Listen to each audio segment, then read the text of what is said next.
Hello, my name is Kelly Welsh, and this is my presentation for elementary through 15, Foundational Literacy Skills, the importance of literacy. Literacy is a fundamental skill in setting our students up for success in academics and for their futures. Today, we will focus on how to build a strong foundation in reading for students, specifically in grades kindergarten through 3rd. In the grades kindergarten through 3rd, it is very important to explicitly teach reading instruction.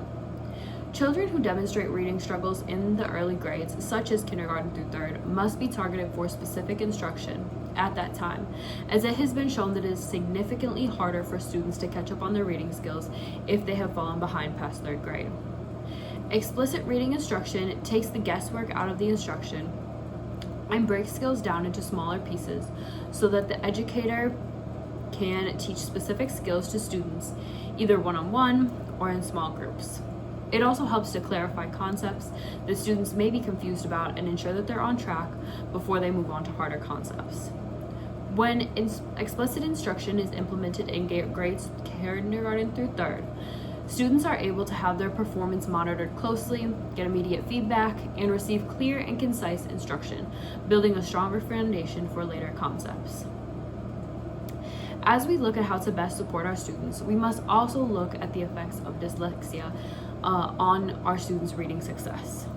Studies have shown that about 80% of students with learning disabilities have dyslexia. Dyslexia can affect a student's reading progress in several different ways, and we must be aware of this in order to best support our students. Researchers often describe dyslexia in 2 different ways, either categorical or continuous. Categorically, dyslexia is described as severe difficulty learning how to read words. This is characterized by severe unexpected difficulty learning word-level skills, problems with accurate or fluent word recognition, decoding, and poor spelling, or difficulty learning to associate symbols and sounds. It is also described on a continuous scale as well. This means that it ranges in degrees of severity. Whereas it may not be severe for one student as it is for the other, it still affects them in various ways. These struggles ultimately lead to challenges in fluency, comprehension, and vocabulary growth and understanding. In order to best support our students who have dyslexia as well as those who don't, we must understand Scarborough's reading rope. This concept was developed in the early 1990s by Dr. Hollis Scarborough. It was designed to teach parents and educators about the different strands of reading skills that students need to become proficient readers.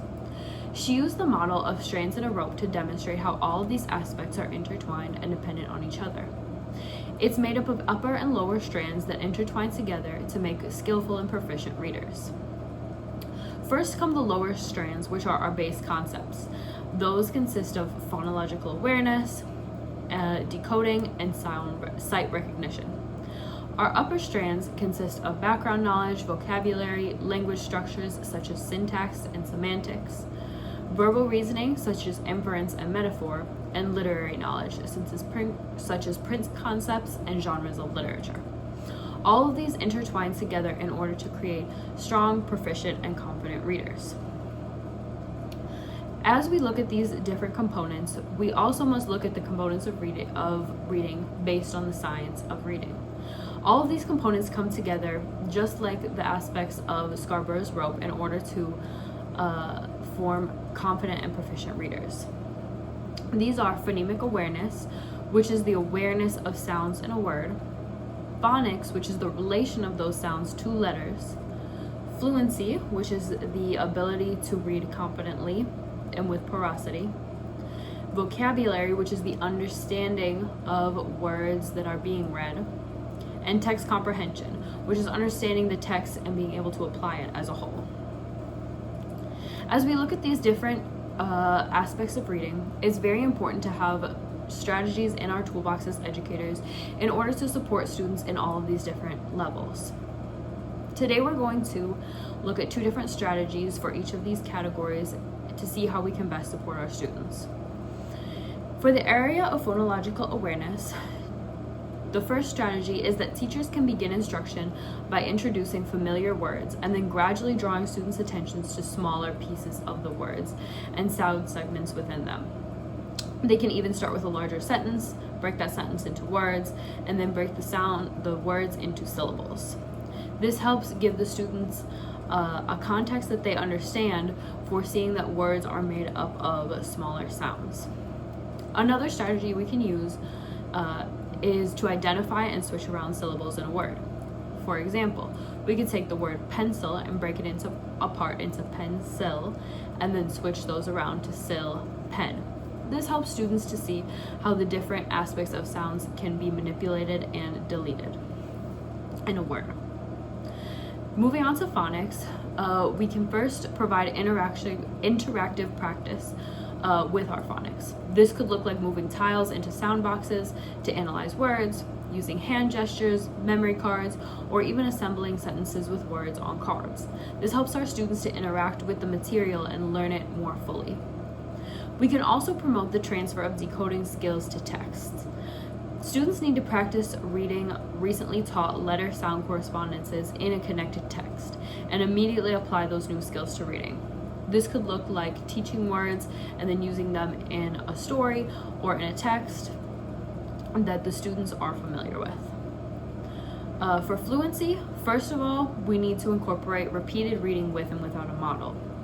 This could look like the teacher first reading a text and then the students taking turns reading different sentences or paragraphs within the text, or it could look like the students reading a paragraph or different sentences over and over again until they feel like they can read it themselves confidently. The second strategy is to look at the kind of reading material that we are giving our students to practice their fluency with. Although some studies say that it's better to use text that the students can read easily, there is more evidence supporting that using text that's slightly above their reading level will actually show better results in improving their fluency. This will stretch their abilities and allow them to conquer this difficult material, allowing them to progress faster. For vocabulary, we need to remember first that words should be learned in context along with explicit instruction on their meaning. This means that we are introducing the words to students in sentences, in paragraphs, and in stories where students can begin to infer their meaning and make and use their reasoning to come up with the meaning, and then we can explicitly instruct on it as well.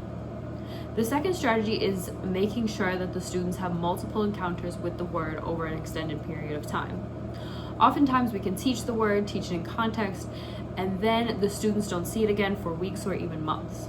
It's important to incorporate the words that we're teaching throughout our material throughout the year so that students can build on their prior knowledge.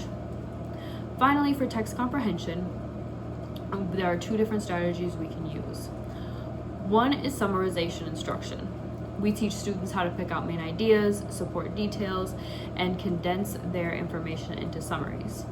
This can be done in a variety of different ways depending on the student's learning strength, such as orally or written.